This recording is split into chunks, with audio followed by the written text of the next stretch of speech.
Pihak berwenang menemukan jasad wanita dalam keadaan sudah dipisah-pisahkan dan disimpan dalam toples. Foto-foto yang mencurigakan menjadi awal terungkapnya salah satu kasus penghilangan nyawa paling mengerikan yang pernah terjadi. Trauma masa kecil dan juga obsesi gelap pelaku berujung pada tindak pidana penghilangan nyawa yang sangat keji. Tidak puas hanya menghilangkan nyawa korbannya, pelaku juga memperlakukan jasad para korban dengan sangat tidak pantas. Apa yang motivasi pelaku untuk melakukan hal semacam ini? Teman-teman, tarik nafas dan siap-siap untuk menggali sisi tergelap dari kejiwaan seseorang.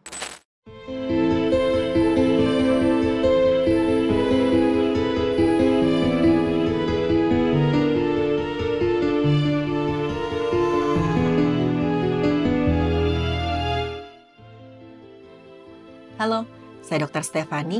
Saya seorang dokter spesialis forensik dan mediko-legal, dan saya belajar dari yang mati. Kasus ini dimulai ketika ditemukan potongan tubuh manusia dalam sebuah karung.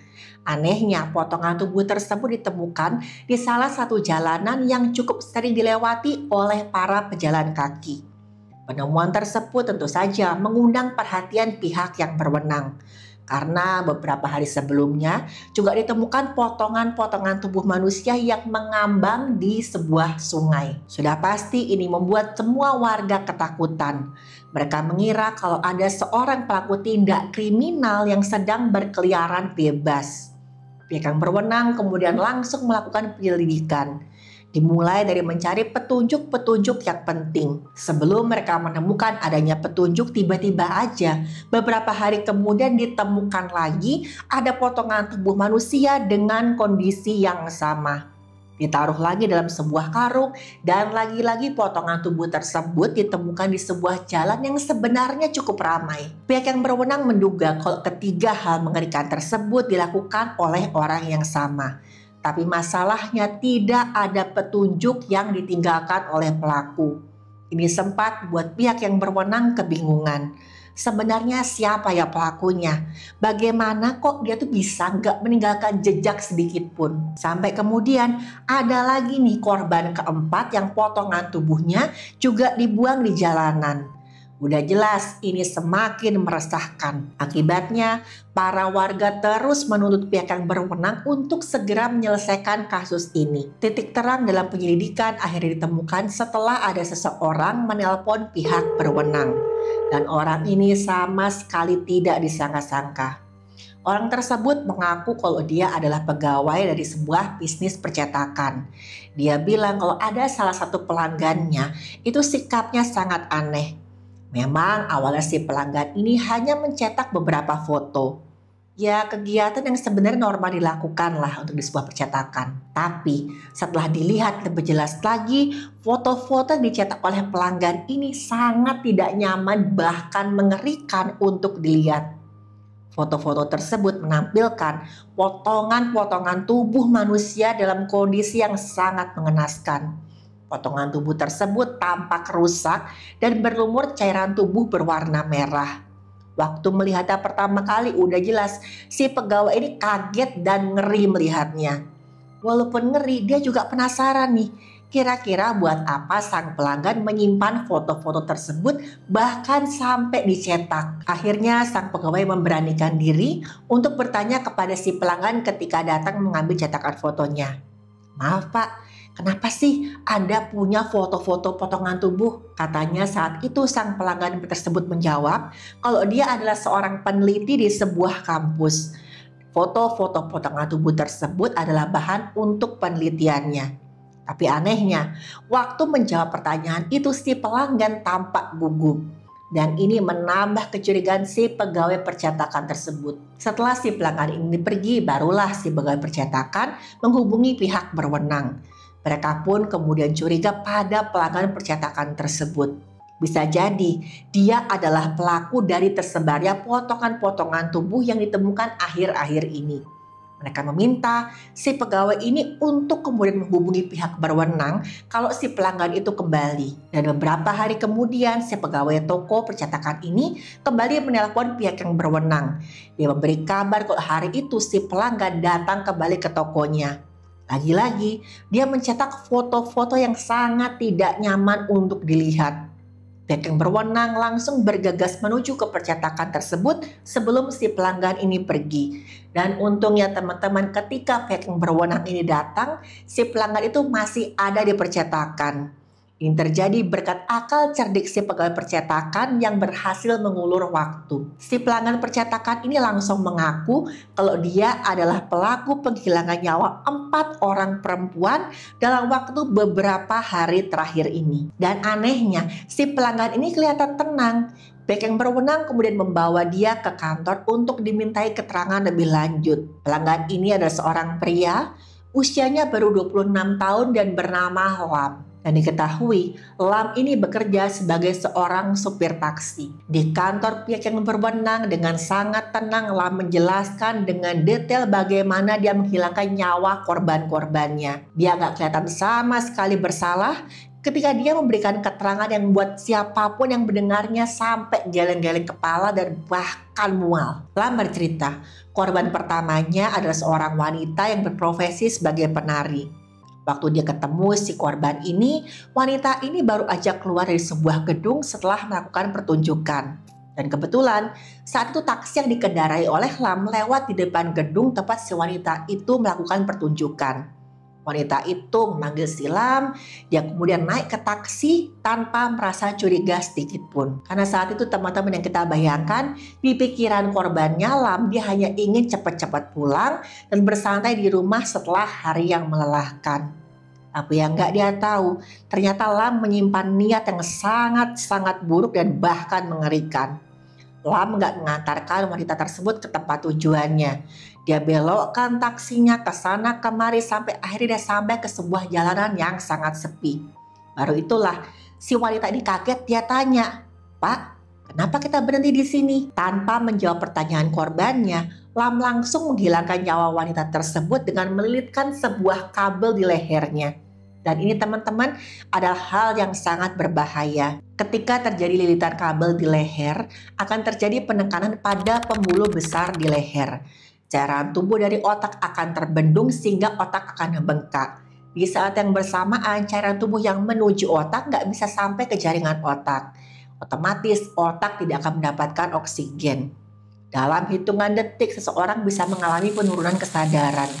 Dan dapat terjadi kerusakan jaringan otak secara permanen dalam waktu 5 menit. Selain itu, tenggorokan juga akan mengalami penekanan yang kuat sehingga oksigen tidak bisa masuk ke paru. Di bagian leher ada persarafan yang disebut dengan saraf vagus. Saraf ini tuh mengatur denyut nadi dan juga tensi. Jika saraf vagus ini terganggu fungsinya, dapat terjadi henti jantung. Dan semua ini teman-teman terjadi dalam waktu kurang dari 15 menit. Setelah memastikan wanita tersebut sudah meregang nyawa, Lam bawa jasadnya pulang ke rumah. Tindakan ini sebenarnya sangat-sangat beresiko. Karena Lam masih tinggal bersama kedua orang tuanya. Di rumahnya dengan tenang, Lam menyembunyikan jasad wanita tadi di bawah sofa. Keesokan harinya orang tua Lam tanpa curiga sedikit pun beraktivitas seperti biasa. Mereka bersiap-siap kemudian pergi kerja. Ketika kedua orang tuanya pergi, barulah Lam mengeluarkan jasad wanita tersebut dan bawanya ke kamar. Dan disinilah aksi keji Lam pun dimulai. Lam melakukan hal yang sangat mengerikan pada jasad si wanita. Dia lampiaskan nafsunya pada jasad tersebut. Hal yang Lam lakukan ini adalah penyimpangan. Biasa disebut dengan nekrofilia. Saya sudah pernah bahas hal tersebut di video sebelumnya.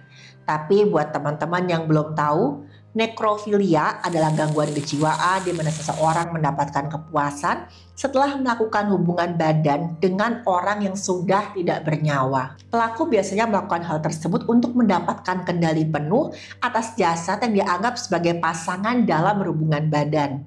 Pelaku ini punya ilusi kalau dia bisa menguasai pasangannya ini secara penuh total. Saat berhubungan badan, pelaku tuh jadi nggak takut mendapatkan penolakan sebagaimana yang mungkin dia dapatkan pada manusia yang masih hidup. Biasanya pelaku dengan gangguan ini punya riwayat trauma di masa lalu, sehingga dia kesulitan menjalin hubungan dengan orang yang masih hidup. Akhirnya, pelaku mencari semacam alternatif dari pasangan yang tidak memerlukan interaksi sosial. Awalnya mungkin pelaku ini punya fantasi yang lama-kelamaan berubah menjadi obsesi. Pelaku ingin berkuasa atas jasad yang tidak melawan ketika melakukan aksinya. Sebenarnya pada tahap ini pelaku tuh sadar kalau hasratnya itu salah. Di titik ini pelaku tuh sebenarnya punya pilihan untuk mencari pertolongan ke ahli kesehatan jiwa. Tapi sayangnya nggak semua pelaku sadar untuk melakukan hal tersebut. Mereka sudah lebih dulu takut akan dihakimi, takut diejek, jadi mereka memilih untuk memendam apa yang mereka rasakan. Bahayanya lagi, kalau mereka mencari informasi sendiri di internet yang belum tentu benar dan seringkali malah menyesatkan. Di sana itu banyak komunitas perilaku tidak normal yang membenarkan hasrat pelaku tersebut. Dan kalau obsesinya sudah nggak terkendali, pelaku akan melakukan tindakan yang tidak senonoh pada jasad yang sudah tidak bernyawa. Dan setelah melampiaskan nafsunya, Lam pun bertindak lebih jauh lagi. Dia pisah-pisahkan tubuh jasad wanita tersebut menjadi beberapa bagian. Dan semua hal mengerikan ini dia rekam demi kepuasannya sendiri. Kemudian Lam mengambil foto bagian-bagian tubuh yang sudah terpisah. Selanjutnya dia masukkanlah potongan-potongan tubuh tersebut ke dalam sebuah karung dan dia buang di sungai. Dan teman-teman, Lam ini sangat rapi ketika melakukan aksinya. Dia nggak meninggalkan jejak yang buat penyelidikan pihak yang berwenang sempat terhambat. Beberapa hari kemudian Lam kembali melakukan aksi kejamnya. Dia menemukan korban keduanya di sebuah area perkantoran. Lam menggunakan cara yang sama untuk menghilangkan nyawa korbannya yang kedua ini. Dia kemudian melakukan hal yang lebih mengerikan setelah korban meregang nyawa. Dia pisah-pisahkan bagian dada dan juga bagian kemaluan korbannya. Dan kedua bagian ini dia masukkan ke dalam sebuah toples yang sudah diisi dengan cairan pengawet. Sisa tubuh korban dia pisah-pisahkan lagi menjadi beberapa bagian dan dibuang di jalanan yang cukup ramai. Tentu aja hal itu membuat banyak orang ketakutan. Beberapa hari kemudian Lam lagi-lagi melakukan aksi yang serupa. Dan pada korban ketiga ini Lam melakukan hal yang sedikit berbeda. Setelah dia hilangkan nyawa korbannya, dia buka perut si korban dan dia mencoba memakan usus korbannya mentah-mentah. Tapi saat itu nggak selesai karena Lam nggak kuat dengan baunya. Akhirnya seperti sebelumnya Lam pisah-pisahkan tubuh si korban menjadi beberapa bagian sebelum dia buang. Sampai ke korban keempat atau korban terakhir. Lam menyebut korban terakhirnya ini adalah korban yang sangat spesial. Karena dia merupakan seorang siswi yang dikenal pintar di sekolahnya. Siswi tersebut menaiki taksi yang dikendarai oleh Lam tanpa curiga sedikit pun, sama kayak korban-korban sebelumnya. Bahkan siswi ini tuh cenderung merasa nyaman karena sikap Lam yang juga ramah. Lam dan korban keempatnya ini sempat ngobrol-ngobrol soal sekolah, keluarga, sebelum akhirnya Lam menghilangkan nyawa korban keempatnya ini. Teman-teman, saya nggak bisa bayangkan rasa sakit, rasa takut yang dialami oleh korban. Semua korban Lam mungkin berpikir kalau hari itu mereka cuma ingin pulang ke rumah. Mereka sama sekali nggak nyangka kalau itulah hari terakhir mereka hidup.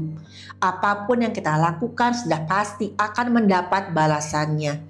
Lam tuh sangat tenang karena sampai korban terakhirnya ini yang keempat, dia selalu melakukan aksinya dengan sangat rapi. Tapi lagi-lagi, gak ada kejahatan yang sempurna. Seperti yang teman-teman tahu, Lam akhirnya tertangkap karena kesalahan yang dia buat sendiri. Jadi Lam punya kebiasaan untuk mengambil foto aksi-aksi kejamnya.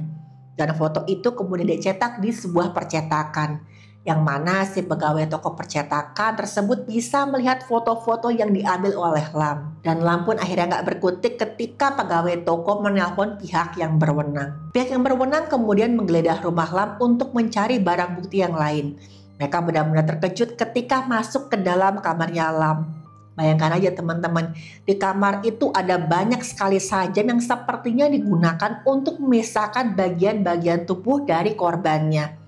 Selain itu, pihak yang berwenang juga menemukan beberapa toples yang berisi bagian dada dan kelamin dari korban-korbannya, Lam.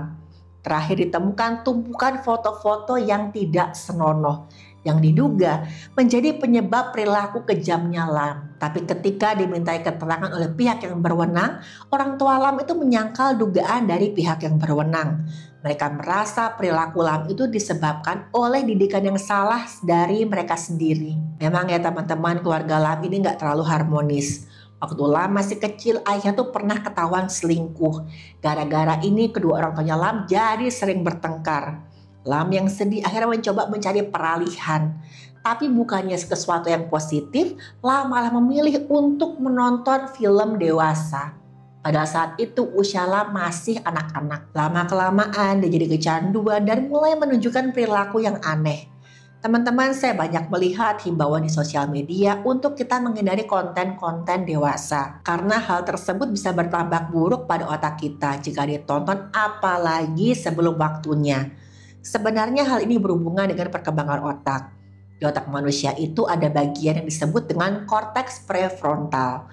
Bagian ini bertanggung jawab atas pengambilan keputusan, pengendalian impuls, dan bagaimana seseorang mengevaluasi konsekuensi dari tindakannya. Dan bagian ini tuh mencapai kematangan yang penuh pada saat seseorang berusia kurang lebih 25 tahun. Sementara ada bagian otak lain yang disebut dengan sistem limbik, itu pusat pengaturan emosi dan motivasi. Bagian ini akan jauh lebih aktif selama usia remaja. Paparan konten dewasa yang terlalu dini menyebabkan sistem limbik ini terus diaktifasi secara berlebihan. Respon rasa ketakutan, hawa nafsu, kecemasan akan jauh lebih kuat. Dan ini bisa bertahan sampai seseorang dewasa jika tidak dilakukan terapi atau jika tidak dihentikan. Konten yang berbau atau kekerasan dapat merangsang dopamin di otak. Dopamin ini adalah semacam kimia otak yang memicu rasa nyaman. Dengan terstimulasinya dopamin terjadilah sensasi kenikmatan yang sangat kuat. Jika sering terpapar, ini menyebabkan perubahan pada sirkuit otak dan menimbulkan kecanduan. Makanya ada orang yang kemudian kecanduan konten dewasa. Struktur saraf pada anak atau remaja itu sangat mudah membentuk jalur atau koneksi baru berdasarkan pengalaman. Dengan paparan konten dewasa terus-menerus, akibatnya terbentuklah pola pikir atau respon yang salah terkait konflik atau hal-hal yang berhubungan dengan hubungan intim. Ini berkaitan juga dengan terbentuknya perilaku tidak sehat yang jika dibiarkan nantinya bisa membahayakan kesehatan mental seorang. Lam termasuk salah satu orang yang salah dalam menyikapi obsesinya. Suatu waktu Lam ini pernah ketahuan mengintip seorang wanita yang sedang mandi. Karena yang dilakukannya tersebut, Lam sering dihukum oleh ayahnya. Bahkan Lam pernah disuruh untuk bekerja di bengkel milik ayahnya. Pada saat itu Lam masih sekolah. Ini membuat nilai-nilainya menurun dan Lam pun sampai nggak lulus sekolah. Dan ini membuat Lam sangat kesal. Karena seperti anak-anak muda lainnya, Lam ini juga pengen banget bisa sekolah ke jenjang yang lebih tinggi. Dia sudah membayangkan di sana akan punya banyak teman baru. Dan mungkin dia akan mendapatkan hobi atau bahkan pacar. Tapi Lam merasa semua mimpinya itu terkubur karena perlakuan ayahnya. Hal tersebut akhirnya buat Lam melakukan aksi kejamnya tersebut. Melihat apa yang sudah dilakukan oleh Lam, kedua orang tuanya pun akhirnya rela kalau anaknya harus dihukum sesuai ketentuan hukum yang berlaku. Dalam persidangan, Lam didakwa atas tindak kriminal penghilangan nyawa. Dan Lam pun dihukum setimpal dengan apa yang sudah dia perbuat. Kasus yang barusan saya ceritakan terjadi di Hong Kong di tahun 1982. Kasus ini menjadi pengingat kalau trauma pada anak yang tidak ditangani sejak dini bisa membawa dampak yang mengerikan. Anak-anak bisa terkena paparan konten yang tidak sesuai dengan usia mereka. Dan kurangnya perhatian bisa membentuk pola pikir yang merusak perkembangan mental anak. Orang tua punya tanggung jawab untuk melindungi anak-anak dan remaja dari hal-hal tersebut. Dan saya harap kejadian seperti ini tidak akan pernah terulang lagi.